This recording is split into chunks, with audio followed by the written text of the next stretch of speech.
Welcome to Blizzard Fire. We hope this video helps fire up your solution. In this video, I will show you how to make delicious waffle fries at home. First, choose large russet potatoes for the best results. Wash and peel them carefully. Next, grab your mandolin slicer equipped with a waffle blade. You will slice the potato once, then rotate it 90 degrees and slice again.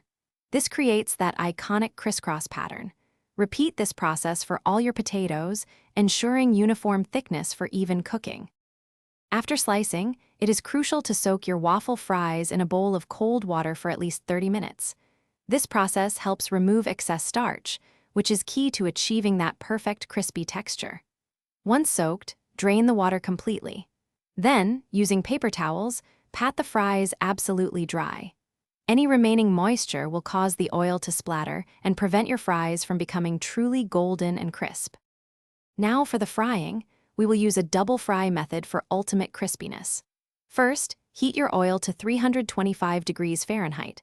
Fry the waffle fries in small batches for about 4 to 5 minutes, just until they are tender. Remove them and let them drain. Next, increase the oil temperature to 375 degrees Fahrenheit.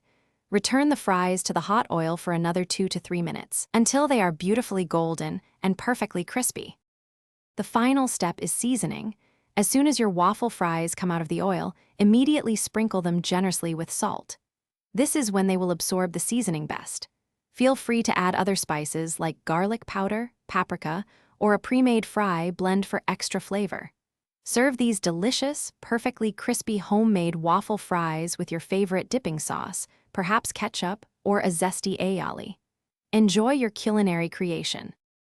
Thanks for watching. If you found this helpful, don't forget to like and subscribe.